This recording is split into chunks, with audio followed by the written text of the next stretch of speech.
Hi everyone, कैसे हो आप सब। आज की ये वीडियो आपको काफ़ी इंटरेस्टिंग लग सकती है बिकॉज मैं लेके जा रही हूँ द बिर क्ले स्टूडियो में, जो कि पोइट्री वर्कशॉप है और वो भी हिमाचल में बिर ब्लिंग में। सो मैं काफ़ी टाइम से फाइंड आउट कर रही थी और मेरे मन में था कि मुझे ऐसा कुछ करना है, तो मुझे फाइनली यहाँ पे ये वर्कशॉप मिली और मुझे ये स्किल भी सीखनी थी, एक्सपीरियंस लेना था एक। तो ये मेरे आज के इंस्ट्रक्टर थे and she was so sweet. इन्होंने इतने प्यार से मुझे सब कुछ समझाया। First he she is explaining me the difference कि व्हील के साथ जो होता है क्ले पोइट्री वो करना चाहते हो कि हैंड बिल्डिंग। तो मैंने ये वाला चूज़ किया, व्हील वाला, बिकॉज मेरे को यही करना था। तो सबसे पहला उन्होंने मुझे प्रोसेस, ये आपने कैसे मतलब पैडल करना है, स्पीड मेंटेन करनी है, ये सब समझाया। एंड देन उन्होंने क्ले रखी। तो क्ले के साथ वर्क कैसे करना है, क्ले जितना मतलब रख के ऐसा लगता था बहुत इजी होगा, उतना बिल्कुल भी इजी नहीं है। आपके हाथ का सारा काम है। आपको कैसे प्रेशर मेंटेन रखना है, कैसे बैलेंस क्रिएट करना है, like it takes a lot of patience. And आपको बहुत मतलब मेहनत लगती है भाई। It is a beautiful skill if you know. And अगर आप ये सब बनाते हो करते हो, एक तो ये थेरेपी की तरह है। तो फर्स्ट थिंग कम्स कि आपने क्लियर रख के उसका सेंटर कैसे क्रिएट करना है, बिकॉज हर एक चीज़ का एक बेस होता है, राइट। अगर बेस खराब तो सब खराब। तो ये बेस ही जो बनाना था, that was the most difficult part of this. तो उन्होंने मुझे समझाना शुरू किया कि विद द हैंड आपको आपके पाम पे प्रेशर देना है, पाम से ही प्रेशर देना है एंड एक सेंटर बनाना है। तो देखो कि मेरे लिए कितना डिफिकल्ट था हाथ रखने एंड देन लाइक हाथ रखना, थम को क्रॉस करना, सो दैट आपकी प्लेसमेंट सही हो, कि कुछ भी इधर उधर हो गया तो सब खराब हो जाएगा। तो सबसे फर्स्ट स्टेप किया। अगेन वही चीज़ आ गई कि it was difficult but it was interesting, way too interesting. So उन्होंने मुझे पूछा कि कुछ सोचा है क्या बनाना है। मैंने कहा नहीं, मैंने कुछ भी नहीं सोच के आई हूँ, बस मैं आ गई हूँ।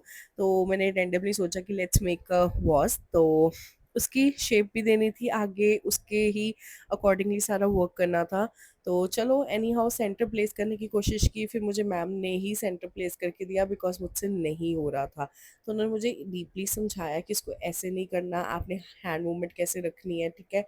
उसके बाद मैंने थोड़े और एक बारी हाथ गीले किए and this was the most interesting part, because ये इतना मज़ा आ रहा था ऐसे फिंगर रख के ना आपको स्पेस बना रही थी, लाइक शेप देनी थी वॉल्स की, और ये इतना ईजी भी था और बड़ा इंटरेस्टिंग भी था। और मतलब मैं इतनी खुश हो जाती थी, मतलब मैं बार बार अपनी मम्मा की तरफ देखी जाऊंगी जो वीडियो बना रहे थे, और मैं स्माइल करी जाऊंगी बिकॉज ये बड़ा मज़ेदार था। This is the only step जिसको मैंने सबसे ज़्यादा इंजॉय किया, ठीक है। तो ये मैंने स्पेस क्रिएट की जितनी हमें अकॉर्डिंगली चाहिए थी, डिज़ायर्ड लुक, शेप जो भी चाहिए था उसके अकॉर्डिंगली। अब आ गया अगेन नेक्स्ट ट्रिकी चीज़। आपको आपके फिंगर से सारा बैलेंस क्रिएट करना है and that's again so difficult, because एक हाथ की फिंगर सिर्फ सपोर्ट देगी और दूसरे हाथ की फिंगर से आपको इसको एक्सटेंड करना है टूवर्ड्स अपवर्ड्स, जितनी आपको हाइट देनी है। तो अब वो इतना मतलब डिफिकल्ट है, इतनी पेशेंस रखनी पड़ती है because you have to go very slow. मतलब एक हल्की सी भी गलती एंड ये सब खराब, you have to start it again. So this was not at all easy, but again it was way more interesting ये करना बिकॉज बहुत मज़ा आ रहा था। इट वॉज थेरेपी सेशन और मैं बहुत टाइम से सोच रही थी मुझे ऐसा कुछ सीखना है, बिकॉज आजकल मुझे नई नई स्किल सीखने का इतना कह लो कि भूत सवार है ना कि I want to learn something. तो recently I learn swimming and मेरे को पहले भी आती थी बट मुझे फोबिया हो गया था फिर पानी का। So I learn swimming and then this. So ये एक हाफ एन आवर का सेशन था, तो मैंने चलो एक्सटेंड भी कर लिया, उसको शेप भी देने लगी। बट अब आएगा इंटरेस्टिंग पार्ट गाइस, ये बिल्कुल मिस करने वाला नहीं है, सब होने वाला था सब। पर मैंने एक गलती की और ये सब खराब हो गया। तो गेट इट। तो उन्होंने ये मुझे ब्रेक करके समझाया कि नीचे से वो मोटा था, ऊपर से वो बिल्कुल पतला हो गया था। मैंने इतना प्रेशर लगा दिया ऊपर कि वो पतला हो गया। तो चलो it was my first time, mistake तो होनी थी, पता भी लगना था। दोबारा से फिर शुरू किया, उन्होंने मुझे सेंटर करके दिया and again we started. And हम अपने वॉच बनाने में फिर लग गए और इस बार ही हमने अच्छे से बनाना था। तो मैंने फिर से वही स्टेप किया जो मेरा फेवरेट स्टेप था, स्पेस क्रिएट की, देन उसको एक्सटेंड करना शुरू किया एंड देन उसकी शेप देनी थी। तो वो सब कुछ दोबारा किया और इस बार ही काफ़ी बेटर हो गया।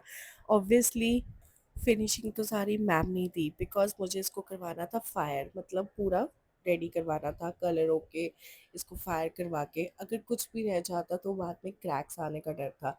तो फिनिशिंग मैम ने दी, बट इस बार ही मैंने इतना बेटर कर लिया था कि मैंने इसकी एक्सटेंड भी कर ली हाइट, मैंने इसको शेप भी दी एंड ऑलमोस्ट ये मेरा रेडी हो चुका था। मैंने खुद लाइक 50 to 60% कर ही लिया था इस बार and it was so satisfying जब वो बन गया। आई वॉज सो हैप्पी कि आई डिड इट। तो पहले मैंने नहीं सोचा था कि मेरे को इसको फायर करवाना है, मुझे था कि बस मुझे क्या एक्सपीरियंस लेना है, बना के देखना है, दैट्स इट। बट जब मैंने वो बना लिया तो it was like a memory, कि ये मेरी मेमोरी हमेशा मेरे साथ रहनी चाहिए कि आई डिड समथिंग, मैंने कुछ सीखा। तो ऊपर से मैम इतने अच्छे थे कि मैंने उनको बोला हाँ आप फायर करवा के इसको भेज देना, ये मेरे पास अभी नहीं आया है, 25 डेज बाद आएगा, but I was so happy to learn this.